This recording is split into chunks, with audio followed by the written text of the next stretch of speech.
और आज का क्वेश्चन है कि विशेष आवश्यकता वाले बालक से आप क्या समझते हैं, या इसी को बोलते हैं विशेष योग्य बालक, इसका क्या अभिप्राय है? विशेष आवश्यकता वाले बालक की पहचान आप कैसे करेंगे? समझिए, क्वेश्चन आपसे पूछा जाएगा कि विशेष आवश्यकता वाले बालक से क्या समझते हैं, जिसको स्पेशल नीड्स बोलते हैं। विशेष आवश्यकता का मतलब हुआ जिसे स्पेशल नीड्स की जरूरत होती है। हम कहते हैं विशेष आवश्यकता वाले बच्चे जो असमर्थ होते हैं, जैसे किसी को बोलते हैं ना कि विकलांग है, तो जो विकलांग बच्चे होते हैं वे तो असमर्थ होते हैं ना, विशेष आवश्यकता वाले बच्चे होते हैं, उनको स्पेशल नीड्स की जरूरत है, जिनकी आंखें ना हो, ठीक है, जिनके पैर ना हो, या विकलांग हो, या कोई और प्रॉब्लम हो। यानी कि विशेष आवश्यकता वाले बालक बच्चे का मतलब होता है कि वह किसी न किसी रूप में समान बालक से भिन्न होगा। समझिए, किसी न किसी रूप में जो सामान्य बालक है, जैसे आप नॉर्मल बालक, नॉर्मल है कि आपको कहीं से भी शरीर में कोई भी लेकिन किंतु परंतु नहीं है, आप सामान्य कहलाएंगे। लेकिन वही किसी व्यक्ति के अंदर कोई ना कोई प्रॉब्लम होगा, हो सके उसे आंखों की प्रॉब्लम हो सके उसके हाथ ना हो सके उसके पैर ना हो, या किसी अन्य प्रकार से वह भिन्न हो, उसे स्पेशल नीड्स की जरूरत हो, वही कहलाता आपका विशेष आवश्यकता वाले बालक कहलाता है, या इसी को बोलते हैं विशेष योग्य बालक बोलते हैं। अब भाई कि इसकी पहचान क्या करेंगे? भाई जो विशेष आवश्यकता वाले बालक है, इसकी पहचान कैसे करेंगे कि भाई यह विशेष आवश्यकता वाले बालक, तो इसी को तो हम लोग को देखना है ना। तो पहले तो आप समझ गए होंगे कि विशेष आवश्यकता वाले बालक है क्या। तो विशेष आवश्यकता वाले बालक जो होते हैं वह सामान्य बच्चों से भिन्न होते हैं, सामान्य बालक से बिल्कुल भिन्न होते हैं, ठीक है। और उन्हें स्पेशल नीड्स की आवश्यकता होती है, वह किसी न किसी रूप में अन्य बच्चों से क्या होते हैं, असमर्थ होते हैं, अन्य बच्चों की तुलना में असमर्थ होते हैं। तो फिर हमको जब क्वेश्चन जब लिखना होगा तो सबसे पहले तो प्रश्नावना यानी कि परिचय डालना होगा। तो जब परिचय डालेंगे तो भाई कम से कम एक आध पेज अच्छा से डालना पड़ेगा ना। हम तो लास्ट में आ गए ना कि विशेष आवश्यकता वाले बच्चे का मतलब क्या है, लेकिन उससे पहले तो हम प्रस्तावना डालेंगे। तो डालेंगे कि मानव सभ्यता के विकास से के साथ साथ, यानी कि मनुष्य के विकास के साथ साथ, यानी कि मानव सभ्यता की जब शुरुआत हुई उसके विकास के साथ साथ हमने प्रत्येक क्षेत्र में उन्नति की है। देखिए, आज हम हर क्षेत्र में क्या किया है, उन्नति कर चुके हैं। मनुष्य जो है हर क्षेत्र में उन्नति कर चुका है। आपका चाहे साइंस का क्षेत्र हो, या फिर आपका कोई और क्षेत्र हो, यहाँ तक कि हम लोग चांद पे भी पहुंच चुके हैं। तो मानव सभ्यता के विकास के साथ साथ हमने प्रत्येक क्षेत्र में उन्नति कर ली। हमने लगभग हर क्षेत्र के अंदर उन्नति कर ली। जो चीजें हम लोग का अपना नहीं था, आज हम लोग उस क्षेत्र में भी अपना उन्नति कर लिए हैं, भी पहुंच चुके हैं वहां पे। शिक्षा का क्षेत्र भी इससे अछूता नहीं रहा है। शिक्षा के क्षेत्र में भी हम लोगों ने क्या किया है, उन्नति कर लिया है। कुछ समय पूर्व तक हम किसी भी बालक से असमर्थ बालकों की शिक्षा पर ध्यान नहीं देते। यानी इससे पहले देखिएगा कि कुछ समय पहले, आज से आप 5 साल बैक जाइए, 10 साल बैक जाइए, उस समय होता था कि जो असमर्थ बालक होते थे उनके ऊपर ध्यान नहीं दिया जाता था, उनकी शिक्षा को ध्यान नहीं दिया जाता था। अब देखिए समाज के अंदर भी देखिएगा जो असमर्थ बालक है, जो विकलांग बालक है, उन्हें शिक्षा के महत्व को नहीं समझा जाता था, उनके ऊपर विशेष रूप से ध्यान नहीं दिया जाता था, ठीक है। लेकिन कुछ समय पूर्व ही क्या किया गया है, उनके शिक्षा के ऊपर भी ध्यान दिया गया है। मनोविज्ञान ने क्या किया है, एक शिक्षा के क्षेत्र में नई राह दी। आज अगर हम किसी भी क्षेत्र में नजर डालते हैं तो प्रत्येक क्षेत्र में मनोविज्ञान का ही नजर आता है योगदान। हम चाहे किसी भी क्षेत्र में नजर डालते हैं, वहां पे जो मनोविज्ञान है, जो साइकोलॉजी है, उसी का योगदान हम लोग को नजर आता है। शिक्षा के प्रचार प्रसार से पहले शारीरिक या मानसिक दोष वाले बालक को बुरी नजर से देखा जाता था। होता क्या था कि शिक्षा के प्रचार प्रसार से पहले पहले भाई शिक्षा का प्रचार प्रसार भी नहीं होता था, और जो शारीरिक रूप से या मानसिक रूप से दोष वाले बालक होते थे उन्हें बुरी नजर से देखा जाता था। भाई समाज के अंदर आप देखते हुए ना कि कोई विकलांग पैदा हुआ, ठीक है, या उसको मानसिक दोष है, उसे बुरी नजर से देखा जाता था। आज भी समाज में देखा जाता है, लेकिन आज उसका नजरिया सोचने का बदल चुका है।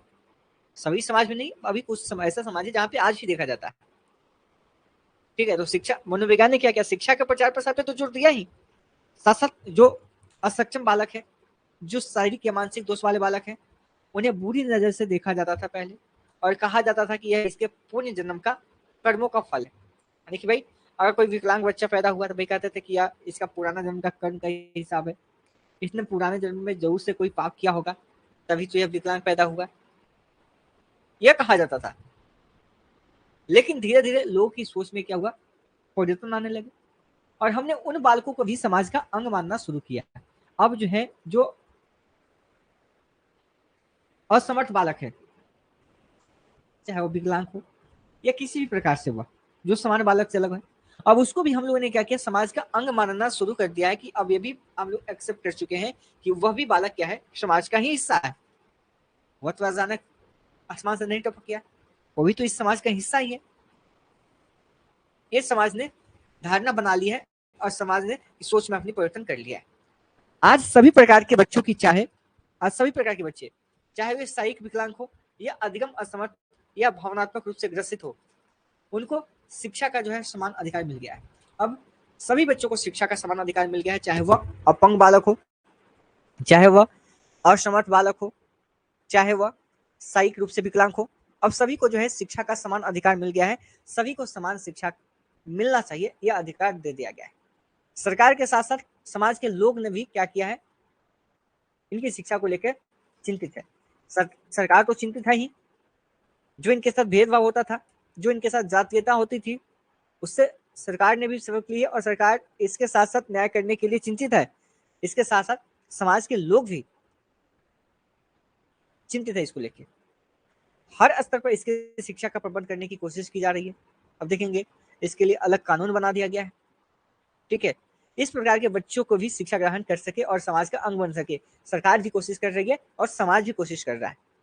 जब नई शिक्षा नीति 1986 की बात हो रही है, जो एनईपी 1986 से आया था, उसमें इस प्रकार के बालकों की शिक्षा पर विशेष रूप से ध्यान दिया गया। जब देखिए, देश की यानी कि स्वतंत्र भारत की जब पहली जो राष्ट्रीय शिक्षा नीति बनी थी, जो कोठारी कमीशन की बात करते हैं 64-66, उसमें इस पर ध्यान नहीं दिया गया था। लेकिन जब इसका संशोधित 1986 आया था, तो इसमें जो विशेष बालक है, जो असमर्थ बालक है, उनकी शिक्षा पे विशेष रूप से ध्यान दिया गया था, ताकि इनके साथ कोई भी भेदभाव ना हो। ठीक है, उसमें ध्यान दिया गया था। प्रकृति, हम कह सकते हैं कि प्रकृति के नियम के अनुसार कोई भी दो प्राणी एक जैसे नहीं होते। देखिए, प्रकृति का नियम है, यानी कि हर बच्चे के अंदर या हर व्यक्ति के अंदर व्यक्तिगत भिन्नता देखने को मिलती है। तो प्रकृति का नियम है कि कोई भी दो व्यक्ति एक जैसा नहीं होगा। हमने पिछली क्लास में पढ़ा था व्यक्तिगत विभिन्नता के बारे में। वही दुनिया का कोई भी व्यक्ति होता है, कोई दो व्यक्ति है, वह समान नहीं होगा, क्योंकि उसके अंदर व्यक्तिगत विभिन्नताएं पाई जाती है।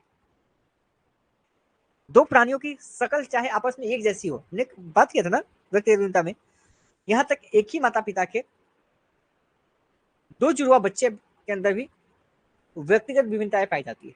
वह समान देखने में हो सकता है, लेकिन वह पूरी तरीके से समान नहीं है, एक जैसा नहीं है। उसके अंदर ही व्यक्तिगत भिन्नताएं पाई जाती है। शकल एक जैसा होने से नहीं होता है, हो सके उसके अंदर अकल अलग हो।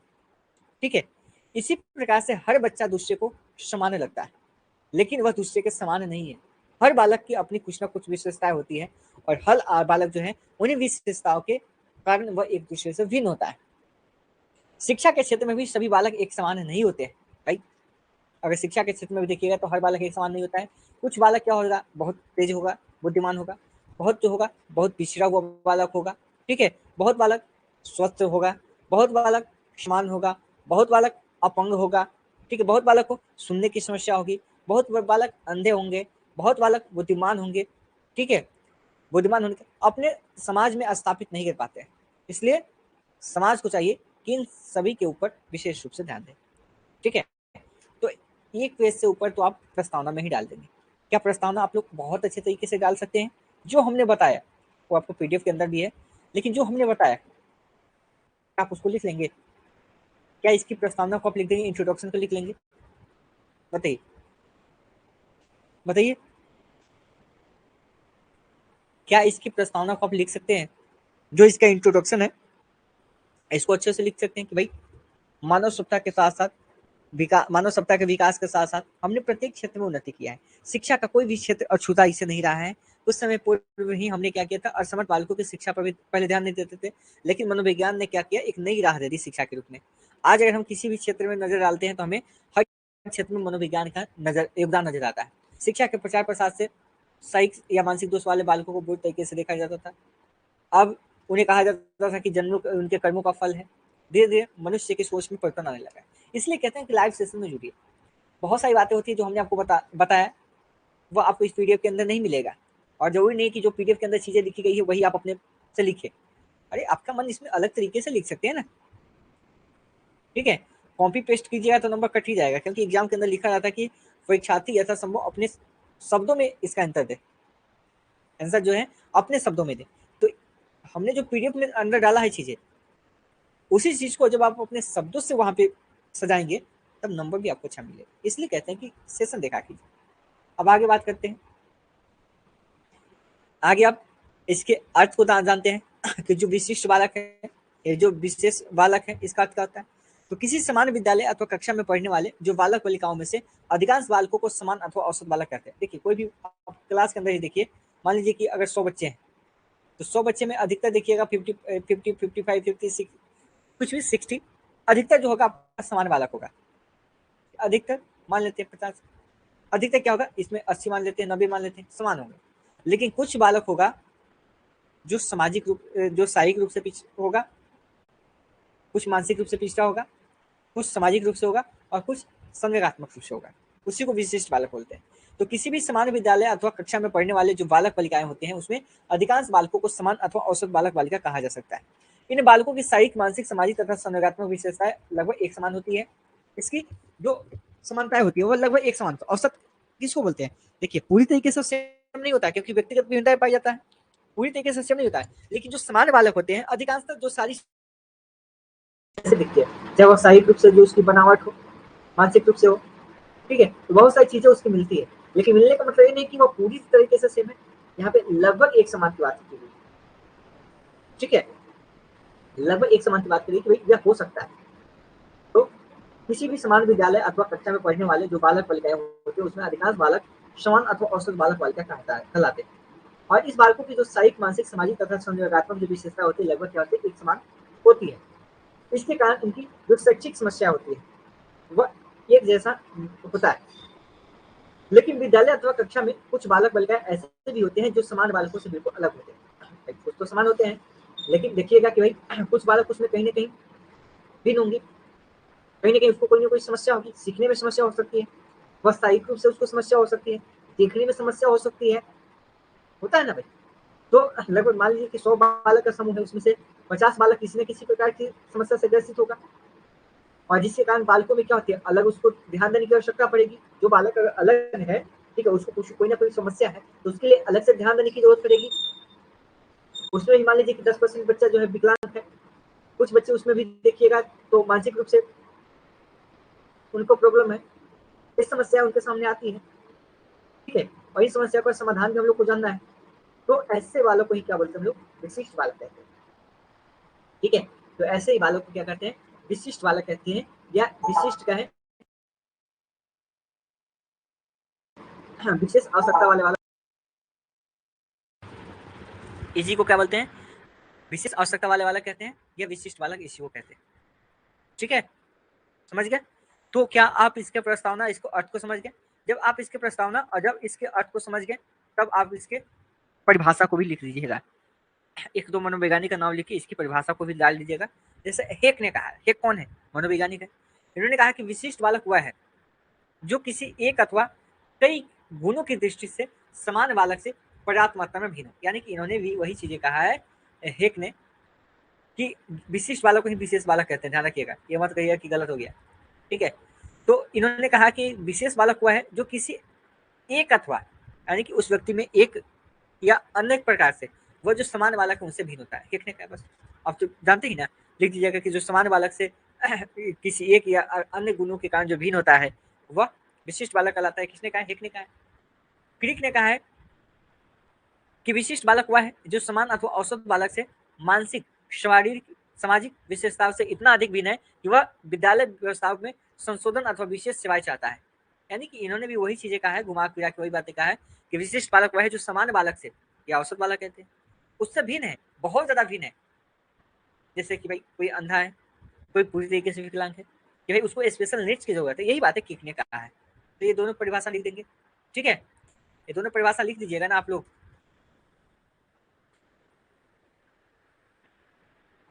ठीक है। अब बात करते हैं विशेष आवश्यकता वाले बालक की पहचान। तो आप इसकी प्रस्तावना डाल दिए, इसके अर्थ को डाल दिए, इसकी परिभाषा को डाल दिए, अब लिखिएगा विशेष आवश्यकता वाले बच्चों की पहचान। भाई आपका टॉपिक यही था ना कि विशेष आवश्यकता वाले बच्चों की पहचान आप कैसे करेंगे, ठीक है। तो इसको पहचानने के कुछ उपाय देखते हैं। तो समाज में बहुत प्रकार के व्यक्तित्व के लोग रहते हैं, कुछ सामाजिक होते हैं, कुछ असामाजिक होते हैं। इसी तरीके से बच्चों में भी बहुत तरीके की व्यक्तिगत भिन्नताएं पाई जाती है। लिखिएगा कि समाज के अंदर जब विशेष आवश्यकता वाले बच्चों की पहचान करनी तो लिखिएगा समाज में बहुत तरीके के व्यक्ति पाए जाते हैं, कुछ सामाजिक होते हैं और कुछ असामाजिक होते हैं। वैसे ही बच्चों के अंदर भी व्यक्तिगत भिन्नताएं पाई जाती है, अलग अलग भिन्नताएं पाई जाती है। कुछ बच्चे बहुत तेज होते हैं और कुछ बच्चे मंदबुद्धि होते हैं। कुछ में कामों को सीखने के लिए, ठीक है, सीखने की इच्छा होती है, कुछ में इच्छा नहीं होती है। कुछ बालक क्या होते हैं समान रूप से सक्षम होते हैं, कुछ बालक चीजों को सीखने के लिए सक्षम नहीं होते हैं। तो विशिष्ट जो बालक होते हैं, ठीक है, जो विशिष्ट बालक होते हैं उनकी पहचान के लिए तो वे विशिष्ट आवश्यकता वाले बच्चे होते हैं। वह बच्चे समान बच्चों को दी जाने वाली शिक्षा से लाभान्वित नहीं हो सकता है। जो विशिष्ट बालक होता है, जिससे जो समान बालक है उनको जो शिक्षा दे रहे हैं वही विशिष्ट बालक को दी है, तो उससे वो उसको फायदा नहीं होगा, क्योंकि उसको स्पेशल नीड्स की आवश्यकता पड़ती है। उसे समान बच्चों के साथ ही शिक्षा ग्रहण करनी पड़ती है, जिसके कारण से व्यक्तित्व का समाज विकास नहीं होता। होता क्या है कि समाज में देखिएगा कि भाई जो समान बालक है और जो विशिष्ट बालक है उसको एक ही साथ क्या किया जाता है शिक्षा दे दिया जाता है। भाई वहां से बच्चा नहीं सीख पाएगा ना, वहां से बच्चा नहीं सीख पाएगा। क्यों नहीं सीख पाएगा, क्योंकि दोनों को अलग अलग आवश्यकता है, ठीक है। तो हम इसकी पहचान की बात कर रहे थे, तो लिखेगा कि समाज में बहुत तरीके के व्यक्तित्व के लोग रहते हैं, कुछ सामाजिक होते हैं, कुछ असामाजिक होते हैं। कुछ बच्चों में भिन्नता पाई जाती है, व्यक्तिगत भिन्नताएं पाई जाती है। भाई इसकी पहचान यही है ना कि उसमें व्यक्तिगत भिन्नताएं पाई जाती है, इसके आधार पर उस बच्चों की पहचान कर पा रहे हैं। कुछ बच्चे बहुत तेज होते हैं, कुछ बच्चे मंदबुद्धि होते हैं, कुछ बच्चे कामों को आसानी से कर लेते हैं, कुछ बच्चे कामों को आसानी से नहीं कर पाते हैं, ठीक है। कुछ बच्चे में समानताएं होती है, कुछ सामान्य बच्चे जो होते हैं वो शिक्षा से लाभान्वित नहीं हो सकते हैं, ठीक है। और इसलिए अध्यापकों को क्या चाहिए कि ये समाज का दायित्व है कि जो विशिष्ट बालक है उसकी पहचान करे और उसके हिसाब से उसको शिक्षा दे, ठीक है। तो इसमें देखिएगा जो विशेष देखिए अब इसमें विशेष आवश्यकता वाले बच्चों की पहचान के लिए कुछ हम निम्नलिखित तरीका देख सकते हैं। क्या क्या तरीका हो सकता है जो विशिष्ट बालक है या जो विशेष आवश्यकता वाले बालक है उसकी पहचान कर पाएंगे, कैसे, तो उसके व्यवहार का अवलोकन करके। भाई कैसे पहचान कर पाएंगे, उसके व्यवहार का अवलोकन करके। तो बालक के दैनिक व्यवहार, जैसे कि उसकी एकाग्रता क्या है, वह सामाजिक उसके मेलजोल क्या है, उसकी कार्य करने की क्षमता क्या है। भाई कैसे विशेष आवश्यकता वाले बच्चे की पहचान हम कैसे कर पाएंगे, उसका जो व्यवहार है, जो उसका व्यवहार का अवलोकन करेंगे, उसके बिहेवियर का ऑब्जर्वेशन करेंगे, जो उसका दैनिक जो डेली वह व्यवहार करता है, जैसे उसकी एकाग्रता क्या है, वह सामाजिक मेलजोल कैसे करता है, वह कार्यों को पूरा कैसे करता है, ठीक है। यदि वह समान बच्चों से भिन्न व्यवहार प्रदर्शित करता है, जिससे बार बार विचलित होना या असमान प्रतिक्रिया करना संकेत होता है कि जो समान बच्चे हैं और जो असमान बच्चे हैं, जो समान बच्चे हैं तो समान बच्चों का तुलना आप क्या कर रहे हैं विशेष बालक से। तो जो समान बालक है तो अपना समान व्यवहार करेगा डेली, लेकिन जो विशेष आवश्यकता वाला बच्चा है वह कहीं ना कहीं वो अपने रास्ते से भटक जाएगा, अपने व्यवहार से भटक जाएगा। तो उसके व्यवहार का अवलोकन करके, प्रतिदिन उसके व्यवहार का अवलोकन करके भी सामाजिक मेलजोल के माध्यम से भी उसकी पहचान की जा सकती है। तो बालक के दैनिक व्यवहार, जैसे कि उसकी एकाग्रता, सामाजिक मेलजोल और उसके कार्यों को पूरा करने की क्षमता का ध्यान दें। यदि वह समान बच्चों से भिन्न व्यवहार करता है, जो समान बच्चे हैं उनसे अगर अलग व्यवहार करता है तो पहचान हो जाएगा कि भाई वो विशेष आवश्यकता वाला बच्चा है, ठीक है। जैसे उसका ध्यान अगर बार बार विचलित हो रहा है किसी काम को लेकर तो वह विशेष आवश्यकता वाला बच्चा है, ठीक है। तो पहला तरीका है पहचानने का व्यवहार का अवलोकन करके, है शैक्षिक प्रदर्शन करके, उसकी पढ़ाई की प्रगति को देख के।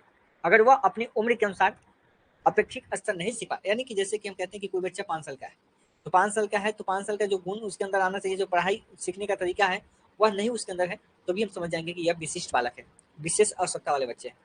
तो उसकी पढ़ाई की प्रगति को देखिए कि भाई उसकी पढ़ाई का कैसा प्रोग्रेस हो रहा है, उसके माध्यम से भी हम लोग पहचान पाएंगे कि उसकी भाई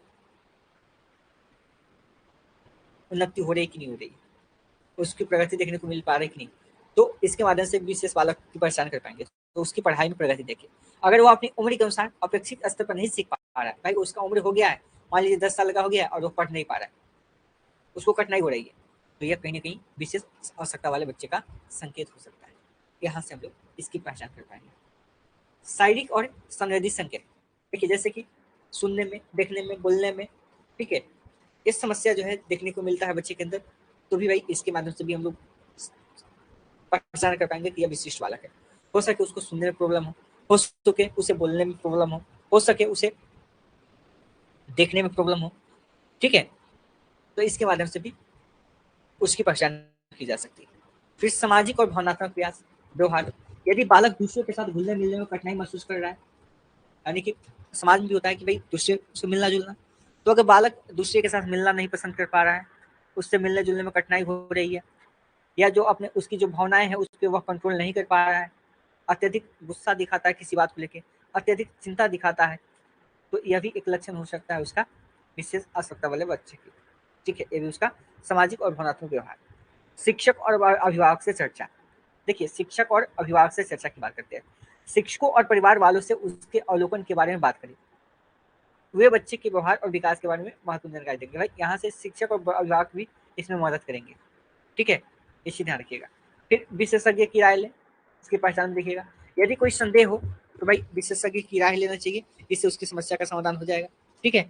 और निष्कर्ष के रूप में लिख दीजिएगा कि घर परिवार विद्यालय और समाज का यह कर्तव्य बनता है कि विशिष्ट बालक की पहचान करके उसके लिए उचित शिक्षा का प्रबंध करें। निष्कर्ष में लिखिएगा कि जैसे कि घर का, परिवार का, विद्यालय का, समाज का यह कर्तव्य होता है, साथ ही साथ शिक्षक का भी लिख लीजिएगा, विद्यालय तो लिख ही लिए, तो कर्तव्य बनता है कि वो विशिष्ट बालकों की पहचान करके उसके लिए उचित शिक्षा का प्रबंध करें।